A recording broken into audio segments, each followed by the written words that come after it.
Warner Brothers Home Video, color, 104 minutes, 1983, from the Ladd Company, tape number 1632, in the drama section under S.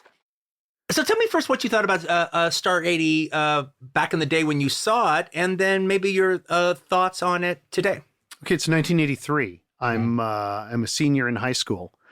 Eric Roberts, who I was already aware of, his character represents a kind of person that at that moment in my life was maybe like the worst kind of, like, visually the worst kind of guy, like a lizard in kind of silk shirts, with the mustache and slicked hair and that, and his whole demeanor.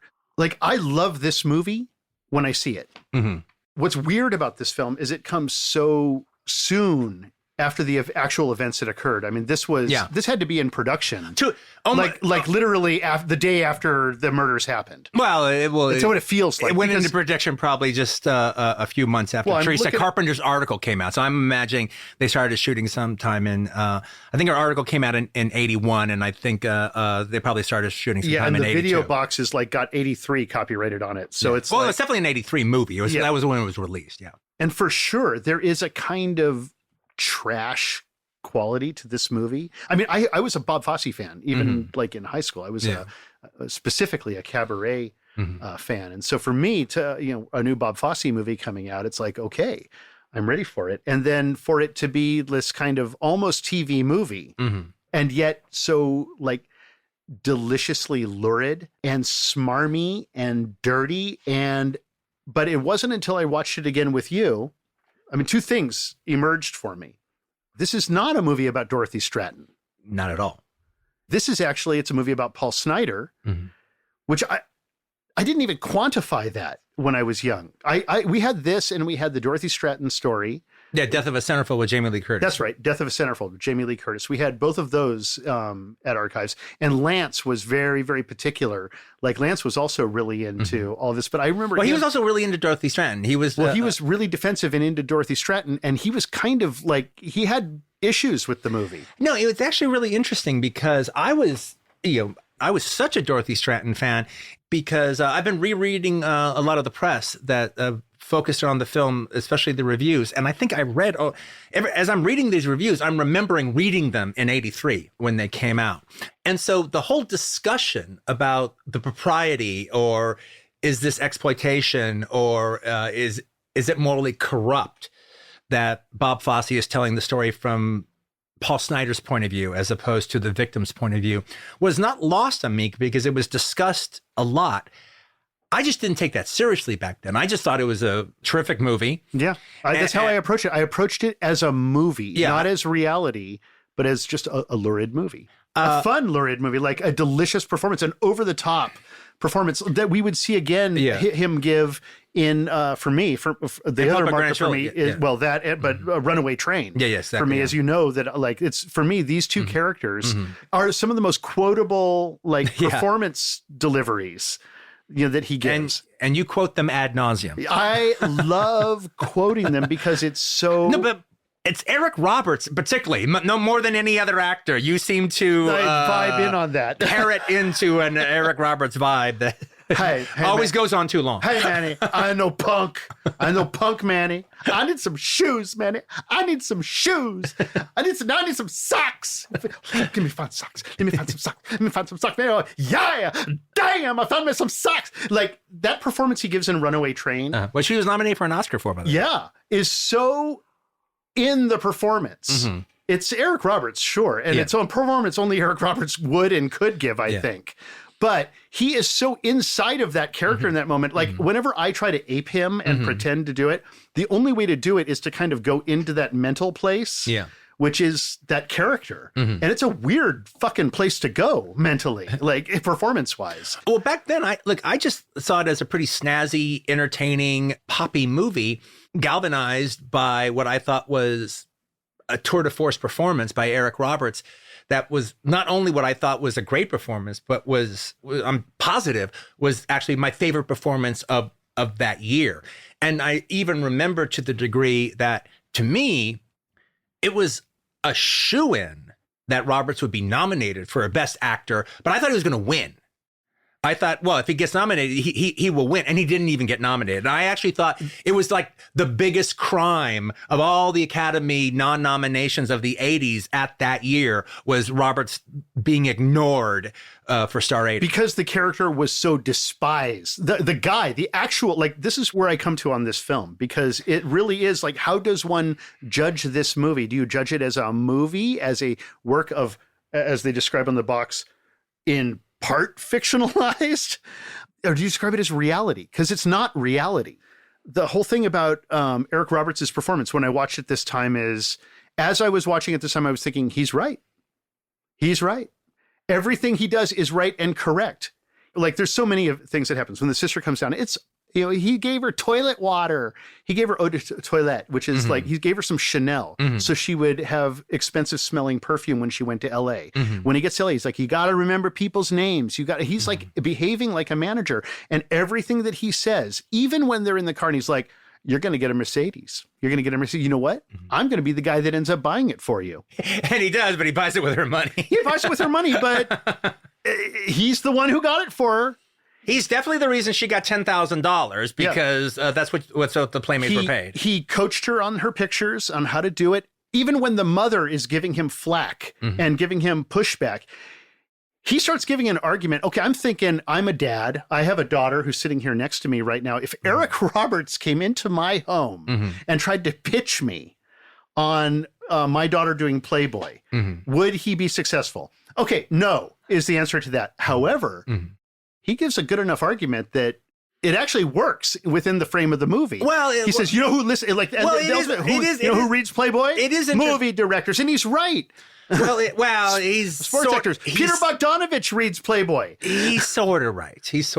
Well, all right. He's right. He's right enough to take her completely to the next level. I guess what I'm getting at is that Fosse is not just sympathetic to him.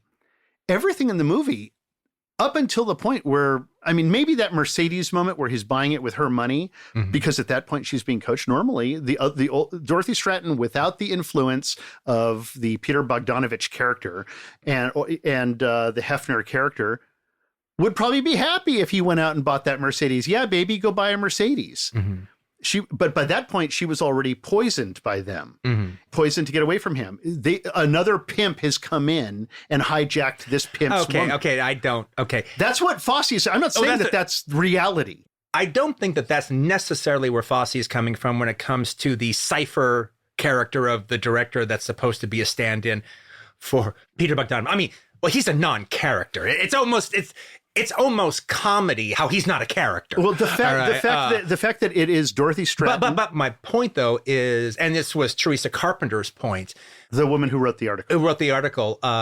She makes a definitive case that Fosse leaps on, is that there is a duality between the small-time sleaze merchant of Paul Snider and the big-time sleaze merchant of Hugh Hefner, and that they're pretty much just small-time, big-time versions of the same reflection. They're both pimps. Yeah, I don't quite buy that, but it's a very interesting sociological case to be made.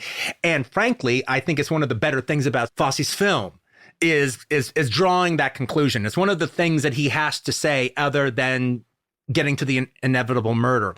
I think one of the reasons, though, back at the time, why it was very easy for me to not invest in the reality of the movie and just enjoy it, all right, as this poppy, snazzy, Scorsese-esque sleaze festival with this De Niro-ish performance sitting at the middle of a misanthropic, becomes ultimately psychopath. That's a really good way of describing this movie. I actually was very, very, very, very familiar with Dorothy Stratton. I knew what she looked. We have a Playmate of the Year copy on the table here, just so we don't lose sight of who we're talking about. This is a real person. Right. This is a real person. I was very familiar with her and was really connected to her character and the screen persona that Bogdanovich presented, and they all laughed. And I even saw Galaxina at the theaters. Oh, I love Galaxina with that great Frazetta poster. Yeah. Mariel Hemingway tries really hard, but she doesn't even remotely capture Dorothy Stratton's essence or the things that made her special. There's actually she had a quality, and I've watched, and I'm not talking about just in They All Laughed. They dramatize in the movie a big roller disco party that they have at the Playboy Mansion. Well, that was part of a TV special that they did on ABC TV, and you can watch it on YouTube. And it's like the Playboy Mansion pajama party and roller disco party, and with like a bunch of guests of like this funny moment where they created a roller disco situation on Hugh Hefner's tennis court. And he's there in his pajamas and his pipe. And Richard Dawson is acting sort of as master of ceremonies. And he has an interview with Hef. And he says, well, do you ever use your tennis court as a tennis court? Oh, all the time I use it as a tennis court. No, every week, Cosby, James Caan, Jim Brown, they come by and play tennis. You could not pick 3 male stars that have less a chivalrous reputation when it comes to dealing with females than those 3. But in there, Dorothy Stratton is all throughout that special. You see her constantly. And there's even is a section where the Village People show up and they do a whole big number. And Dorothy comes out on stage and then like dances with the cop. All right, young man. No, they're not doing. They're doing something else. All right, they're doing one of their non-hits. Right. But she comes out and she's like dancing with the cop. All right, as the Village People are performing behind her, and you can't quite take your eyes off her. You know, she has a poise, and frankly, enigmatic quality. Yeah, and I don't. I can't frankly see Mariel Hemingway going out there in front of the Village People and dancing with the cop and having the same arresting quality. Now, the thing about and this is not me shaming Mariel Hemingway for not being as pretty as Dorothy Stratton or being as special as Dorothy Stratton. It just is the reality when you're playing somebody that actually has a specific star quality. Sheila Benson, in her review, is one of the only 2 critics to make a point about the fact that Mariel Hemingway misses the mark. And what she wrote is, this was late 1980, and Stratton was 20 years old. After bits and minor roles in movies, Stratton had just finished They All Laughed for director Peter Bogdanovich. Even in a film full of beautiful women, which it would include Audrey Hepburn, Stratton's luminosity, gentle loveliness, and faintly fey personality stood out. Stratton's singularity is only one of Star 80's problems. Although Mariel Hemingway makes a gallant stab at playing her, and in careful recreations of Playboy photo style looks stunningly enticing, Stratton's unique quality eludes her, as it would elude anyone. That's what makes Stratton so memorable. And so there is this quality now when I watch it, and a quality when I watched it then, that I'm hearing the tabloid incidences of the story that I know being told, but she's never really Dorothy Stratton to me. They give her so few scenes. It's really funny. The only time they really allow Mariel Hemingway to take center stage is in their snazzy photo shoots. All right, which is not her acting. Okay, fat, snazzy photo shoots. Miming at best. Yeah, and snippets of coming out of her mouth insipid interviews that she's doing for the Playboy channel. More miming. But that gives us a key, because what's interesting about that is, even though Dorothy Stratton really only had about a year in the limelight, there's an incredible amount of footage on her, because her entire time at the Playboy Mansion was documented, because they're always doing interviews and shooting stuff for the Playboy channel and doing all these kind of specials. I mean, there's just a ton of video footage of Dorothy Stratton. Yeah, we watched a little bit. And we watched a little bit. You showed me some of it.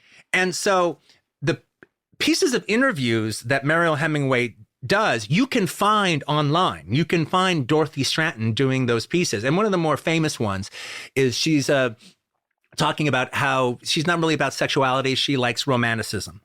And then the interviewer tries to be provocative. But what if I told you to take off your clothes right now? And then she just, I wouldn't do that. Well, why not? Because it's not romantic. Now, yeah, the movie and the reality Well, when you watch conflict in an interesting way. Yeah, well, you see Mariel Hemingway saying the exact same lines, and it just kind of comes across as, she's just a young, naive, regular girl, and she's just embarrassed by the question, and she answers it like shy, naive. Like a sweet, naive girl. I mean, that's pretty much the Stratton we get from Fosse's movie. As if in her heart she's so naive that genuinely that's all what she. There's in romance. I just want romance. But when you watch Dorothy Stratton say the exact same lines in the video, you're kind of struck by her poise. She's savvy. She's savvy. She has a poise that just completely eludes Mariel Hemingway. And Mariel Hemingway is doing her best.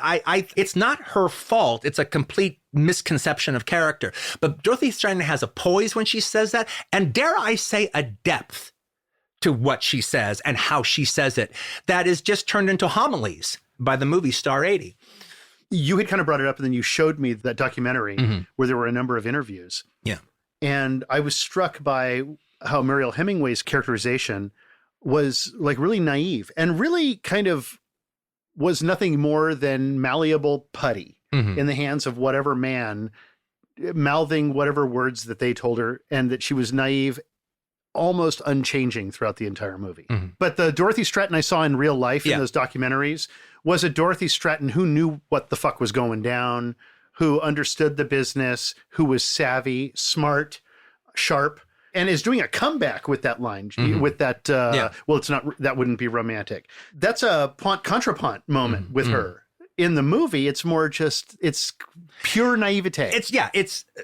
And frankly, that's all the movie can ever offer up when it comes to. It's no more real than this picture on the cover of the box. That is the. Dorothy Stratton in the movie never really truly graduates from the girl who's behind the counter of the Dairy Queen in Vancouver at the beginning of the film. She stands up straighter. She is glammed up. She knows how to do her makeup better. Her hair is fashioned more, but she's pretty much just that. She's never more than that. And that is almost meant to be, Fosse means that lovingly, that she is just an innocent, and it's her naivete and her innocence is what's defiled at the end of this. But as a lot of people have pointed out, by coming up with such a narrow conception of the Dorothy Stratton character, he concedes all dramatic weight to Paul Snider. The holidays are near.